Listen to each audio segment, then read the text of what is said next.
Hello students, IB technical classes के अंदर आप सबका स्वागत है। इससे पहले का जो लेक्चर था थर्मल पावर प्लांट के अंदर हम लोग डिफरेंट इक्विपमेंट्स की बात कर रहे थे, जहां पर हमने कूलिंग टावर को देखा और पाउंड को देखा था। पाउंड की सहायता से किस तरह से वाटर को कूल कर सकते हैं। इसी तरह डिफरेंट इक्विपमेंट की एक एक करके हम लोग बात कर रहे हैं। तो आज भी कुछ इक्विपमेंट्स की बात करेंगे जो थर्मल पावर प्लांट के अंदर उपयोग किया जाता है और बहुत इंपॉर्टेंट रोल निभाता है थर्मल पावर प्लांट के अंदर। तो आइए हम लोग एक एक करके समझते हैं डिफरेंट प्लांट्स के अंदर और क्या इक्विपमेंट लगा हुआ है। तो सबसे पहले कंडेंसर की बात करते हैं। कंडेंसर आपने लास्ट वाले डायग्राम में भी, यानी जब हम कूलिंग टावर की बात कर रहे थे तो वहां पर भी हमने कंडेंसर को दिखाया था। ठीक है, तो आज फिर से अच्छे से समझ लिए कंडेंसर क्या है और क्या रोल निभाता है, क्योंकि थर्मल पावर प्लांट के अंदर सारे इक्विपमेंट में से एक कंडेंसर भी इंपॉर्टेंट रोल निभाता है, इसीलिए इसको भी समझना जरूरी है। बहुत ध्यान से अच्छे से समझिए, कोई दिक्कत होगा तो आप पूछ सकते हैं, कभी भी कोई दिक्कत आपको नहीं होना चाहिए। तो कंडेंसर क्या है? कंडेंसर एक ऐसा उपकरण है जो आपका क्या करता है, स्टीम को वाटर के अंदर बदलता है। और असल में स्टीम यानी भाप को वाटर में बदलना। इससे पहले भी हमने बताया कि स्टीम को वाटर में क्यों बदलते हैं, क्योंकि स्टीम का प्रेशर बढ़ाना मुश्किल है। तो हम लोग वापस जब हमारा टरबाइन पर स्टीम टकरा गया और उसका प्रेशर कम हो गया, तो अब हम उसको क्या करेंगे, वाटर के अंदर बदल देंगे और वाटर का प्रेशर आसानी से बढ़ा देंगे ताकि दोबारा हम उसको उपयोग कर सकें। तो स्टीम को हम लोग क्या करेंगे, वाटर में बदल लेंगे। जो स्टीम का प्रेशर और टेम्परेचर कम हो गया है, धक्का लगने से, स्ट्राइक करने से, उस स्टीम को हम लोग क्या करेंगे, कंडेंसर के अंदर भेजेंगे, जहां पर स्टीम वाटर के अंदर बदल जाएगा और उस वाटर को फिर से हम लोग क्या करेंगे, प्रेशर उसका इंक्रीज करेंगे पंप लगाकर, और फिर उसको बॉयलर के अंदर वाटर को हम लोग क्या करेंगे, बॉयल करेंगे और स्टीम के अंदर बदलेंगे और फिर से टरबाइन पर स्ट्राइक कराएंगे। तो आइए फिर से क्या लिखा हुआ डिफिनेशन वो देखिए कंडेंसर का। तो condenser is a device which condense the steam eight exhaust of turbine. ठीक है, वही बात लिखा गया है, डिवाइस विच कंडेंस। कंडेंस का मतलब क्या है, steam to water.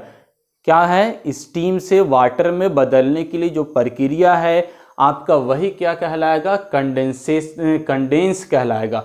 Condense the steam eight exhaust of turbine, या टरबाइन के बाहर जो निकला, और वो बाहर कैसा निकलेगा, उसका प्रेशर टेम्परेचर कम हो गया, तो ऐसे स्टीम को हम क्या करेंगे, कंडेंस करेंगे, यानी स्टीम से वाटर में बदलेंगे। तो ऐसा उपकरण, ऐसा डिवाइस ही क्या कहलाएगा, आपका कंडेंसर कहलाएगा। और असल में अब कंडेंसर दो प्रकार का है, एक हम लोग जेट कंडेंसर कहते हैं और दूसरा आपका सरफेस कंडेंसर कहते हैं। तो कंडेंसर के अंदर क्या करते हैं हम लोग, जो स्टीम आ रहा है उस स्टीम को वाटर के संपर्क में लाते हैं, और कैसा वाटर, कूल वाटर के संपर्क में, जिसके कारण आपका क्या हो जाएगा, स्टीम वाटर में बदल जाएगा और उसके आउटपुट में हम लोग को, यानी कंडेंसर के आउटपुट में हमको वाटर मिल जाएगा। तो अब जो हम लोग को प्रक्रिया है, यानी स्टीम को वाटर के संपर्क में लाने की जो प्रक्रिया है, वो दो प्रक्रिया।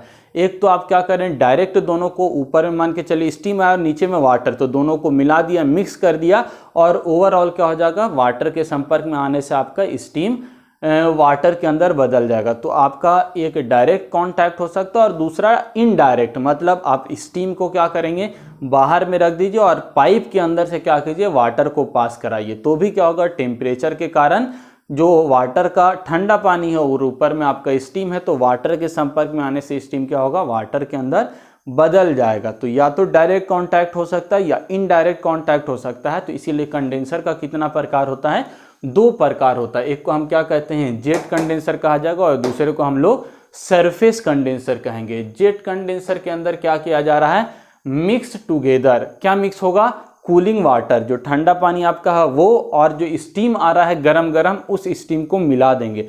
उस स्टीम को मान के चलिए इस तरह का कोई बर्तन है, नीचे में पानी रखा हुआ है और ऊपर से क्या लाया हम लोग, स्टीम लाया। तो जब हम दोनों को मिक्स कर देंगे तो ये भी क्या हो जाएगा, स्टीम वाटर में बदल जाएगा और इसकी आउटपुट में हम लोग को क्या मिल जाएगा, वाटर मिल जाएगा। और असल में तो जेट कंडेंसर एक ऐसा कंडेंसर है जहां पर हम लोग वाटर और स्टीम दोनों को मिक्स कर देते हैं और ओवरऑल हम लोग को इसके आउटपुट में ठंडा पानी यानी वाटर मिल जाता है, और इस वाटर को फिर से हम लोग कहाँ भेजेंगे, ऊपर बॉयलर के पास भेजेंगे, और फिर वहां से बॉयल होने के बाद स्टीम पर आएगा।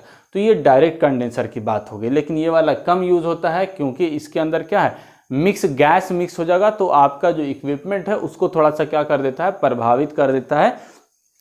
इफेक्टेड कर देता है। लेकिन दूसरा वाला जो इक्विपमेंट है ये ज़्यादा इफिशिएंट होता है, ज़्यादा उपयोग किया जाता है और अधिकतर पावर प्लांट के अंदर यही कंडेंसर हम लोग यूज़ करते हैं। तो इस कंडेंसर को क्या कहा जाएगा? Surface condenser. नाम से पता चल रहा है सरफेस का मतलब सरफेस पे हमारा क्या रहेगा? स्टीम रहेगा और पाइप के अंदर क्या रहेगा? वाटर रहेगा। तो डायग्राम देखिए, बहुत अच्छे से डायग्राम के अंदर समझ में आ जाएगा आपको कंडेंसर क्या है। तो हमने एक इक्विपमेंट बनाया, इस तरह का बर्तन है, कोई आपका कोई विसिल है, बर्तन है, जिसके अंदर हमारे पास क्या है? पाइप है, स्पाइरल पाइप। थोड़ा सा दिख रहा है, बहुत सारा पाइप रहता है जो आपका बेंड किया हुआ है स्पाइरल टाइप का, ठीक है। तो अब हमको क्या करना है? इस बर्तन के अंदर स्टीम को वाटर के अंदर बदलना है, यानी यही बर्तन आपका क्या है? ये कंडेंसर है, ठीक है। ये पूरा बर्तन आपका कंडेंसर है और इस कंडेंसर के अंदर हमको क्या करना है? कंडेंसेट का काम करना है। कंडेंसेट कहने का मतलब स्टीम को वाटर के अंदर बदलना है। तो हम उसके लिए क्या करेंगे? तो आप ध्यान से देखिए, यहाँ पर पाइप के अंदर कैसा पानी आ रहा है? कूल वाटर आ रहा है, ठंडा पानी। और ये ठंडा पानी कहाँ से आएगा?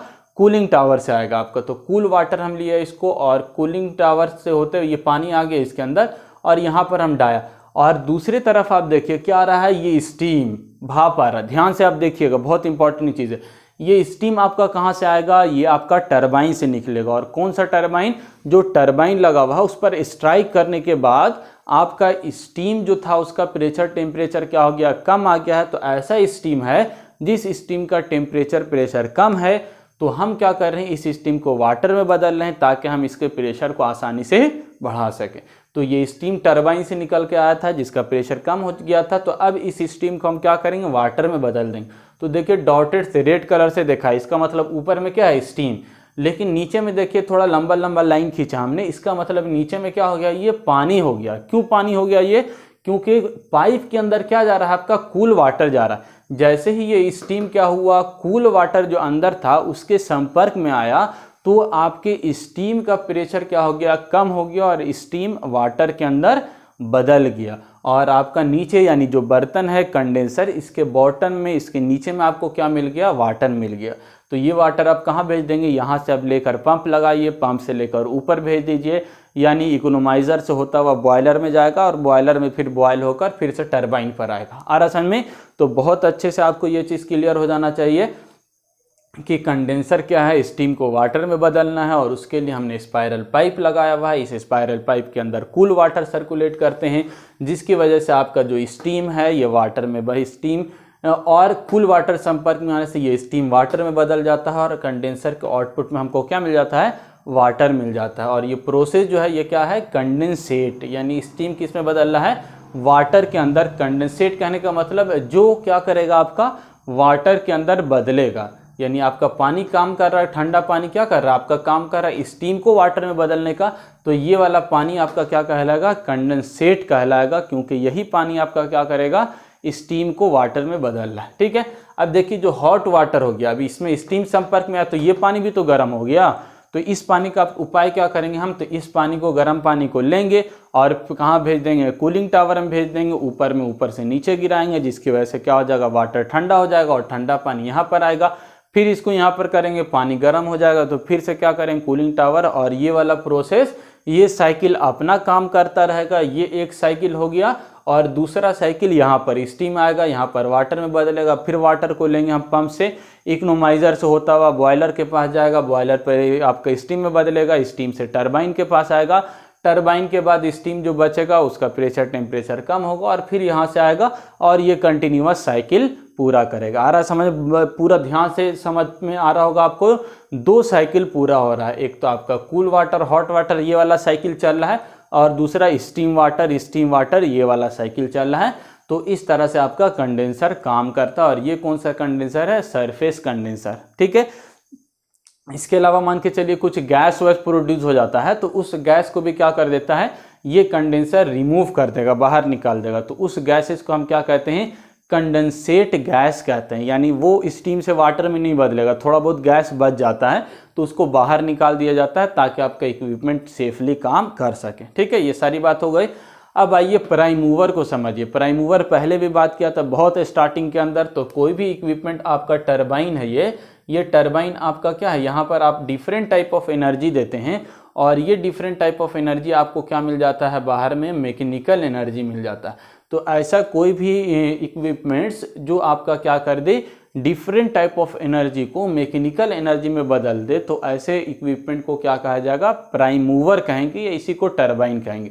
लेकिन प्राइम मूवर में दो चीज़ हो सकता है, एक तो आपका टरबाइन क्या है, ये भी प्राइम मूवर है, और दूसरा कोई इंजन है, वो भी क्या आपका प्राइम मूवर। ठीक है, तो प्राइम मूवर का मतलब मूव कराने वाला, डिफरेंट टाइप ऑफ एनर्जी को यूज़ करके मैकेनिकल एनर्जी में बदलना। तो ये टरबाइन भी वही काम करता है और इंजन भी वही काम करता है, लेकिन दोनों के संरचना और बनावट में थोड़ा सा अंतर होता है। आप देखिएगा बाइक को चलाइएगा तो वो भी क्या है आपका इंजन है, वो भी आपका प्राइम मूवर है, तो उसके अंदर इस तरह से कोई रोटेशन का काम नहीं हो, लेकिन उसमें क्या होता है, क्रैंक शाफ्ट होता है। आगे हम लोग इसके अंदर बात करेंगे, डीजल पावर प्लांट में देखेंगे इंजन को भी हम लोग, तो वहाँ पर क्या थोड़ा सा संरचना अलग होता है, वहाँ पर आपका क्रैंक शाफ्ट होगा और आपका स्ट्रोक होता है, तो डिफरेंट टाइप ऑफ फंक्शन उसके अंदर होता रहता है। तो इंजन के माध्यम से भी आप क्या कर सकते हैं, डीजल एनर्जी को मैकेनिकल में या पेट्रोल एनर्जी को मैकेनिकल एनर्जी के अंदर बदल सकते हैं। इसके अलावा टरबाइन होता है जहाँ पर रोटेशन होता है, यानी विंड एनर्जी को आप मैकेनिकल में बदल सकते हैं। इसके अलावा वाटर एनर्जी को मैकेनिकल में, स्टीम एनर्जी को मैकेनिकल में। तो आपका प्राइम मूवर दो तरह का, एक आपका इंजन होता है और दूसरा क्या होता है, टरबाइन होता है, और ये दोनों ही आपका क्या है, प्राइम मूवर है, यानी डिफरेंट टाइप ऑफ एनर्जी को मैकेनिकल एनर्जी के अंदर बदलने का काम करता है। तीसरा इक्विपमेंट क्या है, वाटर ट्रीटमेंट चैम्बर।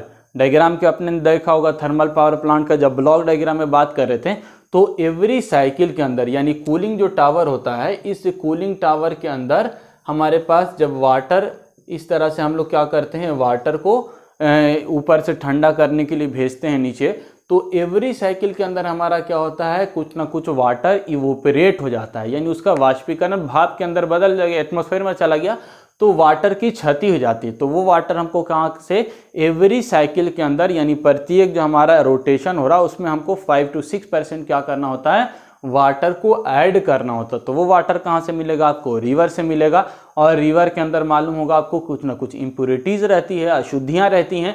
तो उस अशुद्धि को दूर करने के लिए, कचरा को दूर करने के लिए हम लोग एक चैम्बर बनाते हैं जिसको वाटर ट्रीटमेंट चैम्बर कहते हैं।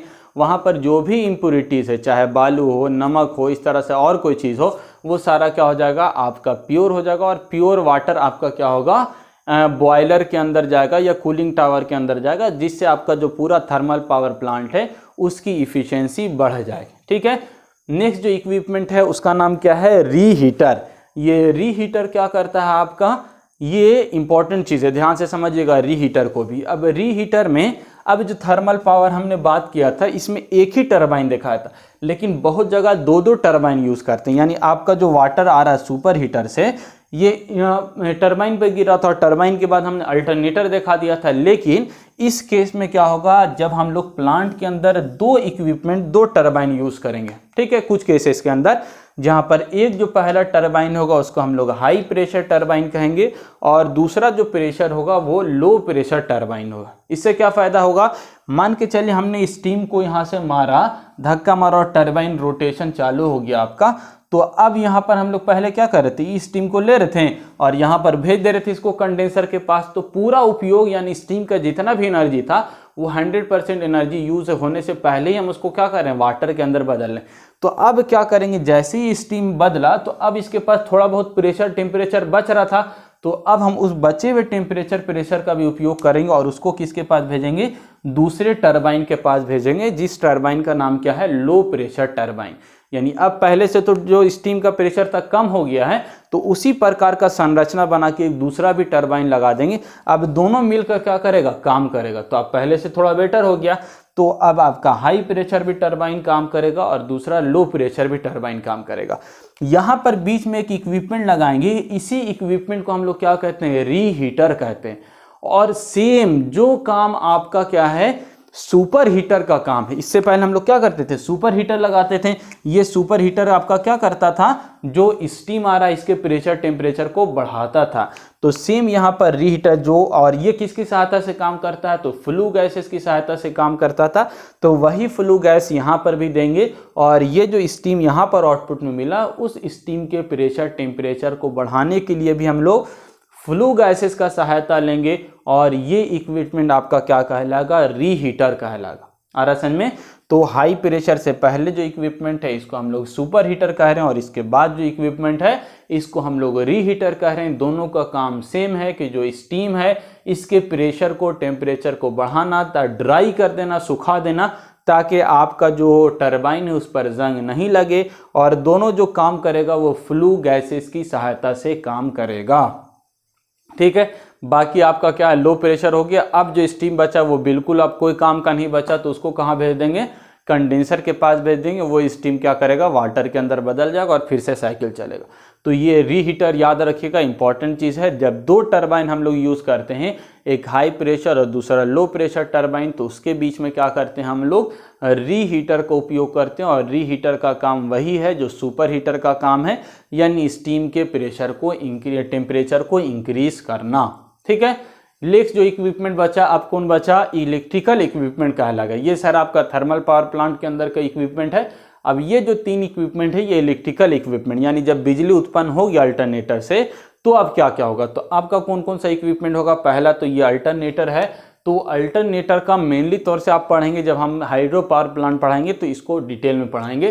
तो अभी सिर्फ इतना याद रख लीजिए कि अल्टरनेटर क्या है, आपका एक ऐसा इक्विपमेंट है जो आपका क्या करता है, जब इसके इनपुट में हम लोग मैकेनिकल एनर्जी देते हैं तो आउटपुट में हमको क्या मिल जाता है, इलेक्ट्रिकल एनर्जी मिल जाता है। आरसन में तो alternator is a device which convert mechanical energy into electrical energy.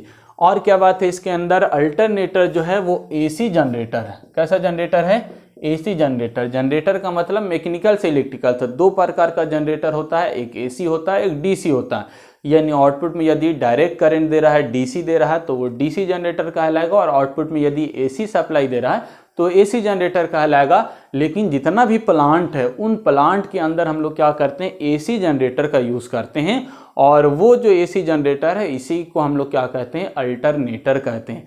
और ये अल्टरनेटर की जो सप्लाई होती है वो 3 फेज सप्लाई होती है, यानी आपका आर फेज वाई बी। ठीक है, आर वाई बी, ये आपका नेटवर्क में अच्छे से पढ़ना। 3 phase system, single phase system, इसके अलावा पावर सिस्टम के अंदर भी आएगा, तो हम आपको एक्सप्लेन करेंगे अच्छे से। ठीक है, तो अल्टरनेटर आपका क्या है, मैकेनिकल से इलेक्ट्रिकल के अंदर बदलने वाला उपकरण है। और एसी आउटपुट यदि हमको मिलता है तो वो क्या कहलाएगा, अल्टरनेटर, या उसी को एसी जनरेटर भी आप बोल सकते हैं। ये ट्रांसफार्मर क्या है, ट्रांसफार्मर आपका क्या करेगा, ये स्टेप अप या स्टेप डाउन करने का काम। बहुत स्टार्टिंग के अंदर हम लोग सिंगल डायग्राम देखा था, तो वहां पर आप देखा होगा इस तरह से हमने डायग्राम बनाया था। तो इस तरह से बहुत सारा ट्रांसफार्मर लगाया था। तो ट्रांसफार्मर के बारे में इतना याद रखिए, ट्रांसफार्मर आगे आपको पढ़ना है अच्छे से। अभी इतना याद रखिए कि ट्रांसफार्मर एक ऐसा इक्विपमेंट है जो आपका क्या करता है, वोल्टेज की वैल्यू को बढ़ाने या घटाने का काम करता है। तो ट्रांसफार्मर आपका स्टेप अप भी हो सकता है और स्टेप डाउन भी हो सकता है, यानी वोल्टेज बढ़ा भी सकते हैं, घटा भी सकते हैं। ठीक है, इसमें 2 वाइंडिंग रहता है, एक को हम लोग प्राइमरी वाइंडिंग कहते हैं और दूसरे को सेकेंडरी वाइंडिंग कहते हैं। तो पहले जिधर होता है वो प्राइमरी होता है, दूसरी तरफ सेकेंडरी होता है। तो ये आपका क्या करता है, वोल्टेज को बढ़ाने या घटाने के लिए हम लोग ट्रांसफार्मर का उपयोग करते हैं। और जो पावर प्लांट के अंदर यूज़ किया जाता है, चाहे वो थर्मल पावर प्लांट हो, न्यूक्लियर पावर प्लांट हो, कोई भी हो, तो जो ट्रांसफार्मर यूज़ किया जाता है, इस ट्रांसफार्मर को हम लोग पावर ट्रांसफार्मर कहते हैं। आरसन में तो पावर ट्रांसफार्मर की खासियत क्या है, ये क्या करता है, वोल्टेज को बढ़ाने का काम करता है। और कितना कर देता है, आपके 11 kV को 132 kV के अंदर या आपका 220 kV के अंदर बदल देता है। kV याद रखिएगा, 132,000 वोल्ट के अंदर बदल देगा। 232 या आपका 400 वोल्ट, 400 kV, 500 kV या 765 kV या आपका 1000 kV के अंदर बदल देगा। और ये कितना बदलना है वो किस पर डिपेंड करेगा, कितना दूर सप्लाई को ले जाना, बिहार से झारखंड ले जाना है कि उत्तर प्रदेश ले जाना है कि दिल्ली ले जाना है। जितना दूरी तय होगा उतना ज़्यादा वोल्टेज को आपको बढ़ाना होगा। ठीक है, तो ट्रांसफार्मर क्या है, आपका वोल्टेज को बढ़ाने के लिए हम लोग क्या करते हैं, ट्रांसफार्मर का उपयोग करते हैं थर्मल पावर प्लांट के अंदर।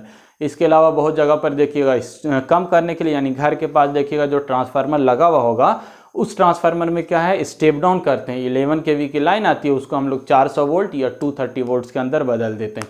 तो आपका स्टेप अप या स्टेप डाउन दोनों हो सकता है, लेकिन थर्मल पावर प्लांट के अंदर स्टेप अप ट्रांसफार्मर होता है और इसी को हम लोग पावर ट्रांसफार्मर बोलते हैं।